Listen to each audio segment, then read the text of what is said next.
Hello friends, আজকে আমি তোমাদের সঙ্গে শেয়ার করব রিজনিং সংক্রান্ত একটা ভিডিও। যারা যারা বিভিন্ন কম্পিটিটিভ এক্সামের জন্য প্রিপারেশন নিচ্ছ, তোমরা প্রত্যেকেই জানো যে রিজনিংয়ে লেটার অ্যানালজি খুবই গুরুত্বপূর্ণ একটা চ্যাপ্টার। এখান থেকে বেশ ভালোই কোশ্চেন আসে। তো ব্যাপারটা হলো, আমরা প্রত্যেকটা লেটারের সিরিজগুলো তো মুখস্থ করে যাই, কিন্তু তাও আমরা এক্সাম হলে যে সেটা ভুলে যাই, মানে কি হবে না হবে সব কিছুই ভুলে যাই।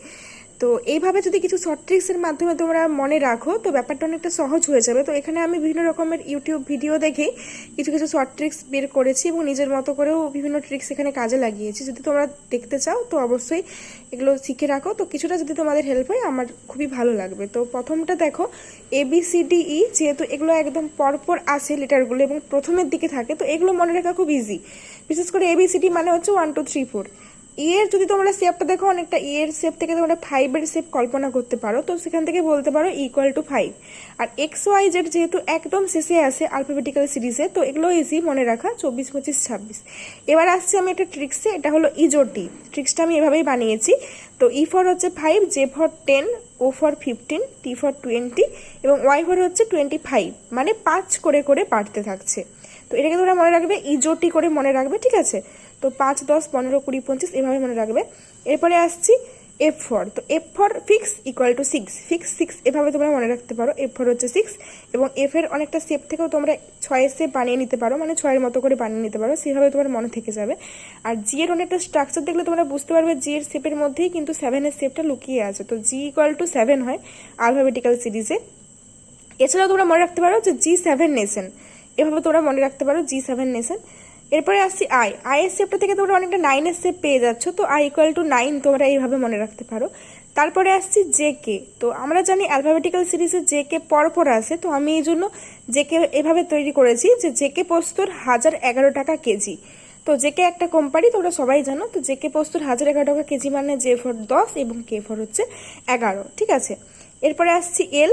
তো এলটা হচ্ছে অনেকটা 12, উচ্চারণটা এভাবে আসছে L12। তো এইভাবে আমি ট্রিক্সটা বানিয়েছি। এছাড়াও আমি আরেকটা ভাবে বানিয়েছি যে আমি 12 ঘন্টায় ল্যাদ খাই, ঠিক আছে?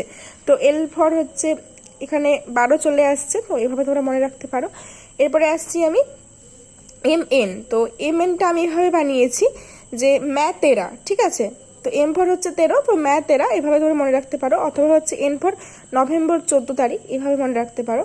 অথবা আরেকটা ট্রিক্স আছে, মুখার্জি নগর এ আমার 13-14 স্কোয়ার ফিটের একটি ফ্ল্যাট আছে। তো এভাবে তোমরা মনে রাখতে পারো। তো 13-14 হবে MN এর আলফাবেটিক্যাল নাম্বার। এরপরে আসছে PQR, ঠিক আছে? P for page, Q for হচ্ছে কোশ্চেন, R ফর রুম, ঠিক আছে? তো এইভাবে তোমরা মনে রাখতে পারো যে 16 নম্বর পেজের 17 নম্বর কোশ্চেনটি আমি স্কুলে 18 নম্বর রুমে বসে করেছিলাম, ঠিক আছে? তো এইভাবে তোমরা এটাকে মনে রাখতে পারো। এবার চলে আসছে SRT, ঠিক আছে? তো এসটি আমি এইভাবে ট্রিক্সটা বানিয়েছি যে এবছর পরীক্ষাতে STদের জন্য 19 থেকে 20টি সিট আছে। তো S ফর হচ্ছে 19, T ফর 20, এভাবে তোমরা মনে রাখতে পারো। আর একটা ভাবে টিকে মনে রাখা সহজ, সেটা হচ্ছে T20 ম্যাচ, ঠিক আছে? এবং এই জটি থেকেও তোমরা টি এর ভ্যালু পেয়ে যাচ্ছ, তো যে কোনো একটা ট্রিক্স মনে রাখলেই হবে। এবারে আসছে আমি UVW, এই ট্রিক্সটা। এখানে তোমরা মনে রাখবে ইউ ফর হচ্ছে আলট্রা, ভি ফর ভায়োলেট, আর ডাব্লু ফর হচ্ছে ওয়েভস। তো 21 22 23 কিভাবে মনে রাখবে? আমাদেরকে আলট্রা ভায়োলেট ওয়েভস 21 22 23 থেকে রক্ষা পেতে হবে, ঠিক আছে? আলট্রা ভায়োলেট ওয়েভস 21 22 23 থেকে রক্ষা পেতে হবে। এই ট্রিক্সটা মনে থাকলে তোমরা এর নাম্বারটা সহজেই বলে দিতে পারবে। তো আজকের ভিডিওটা এই অবধি। যদি ভালো লাগে অবশ্যই সাবস্ক্রাইব করবে আমার চ্যানেলটি আরও হেল্পফুল ভিডিও পাওয়ার জন্য। আর যদি এই ট্রিক্সগুলো তোমরা ছবি সহ ডিটেলসে পেতে চাও অবশ্যই কমেন্ট করবে, আমি মেনশন করে দেবো। তো আজকের মতো ভিডিওটা এখানেই শেষ করছি, দেখা হচ্ছে পরের ভিডিওতে। টাটা।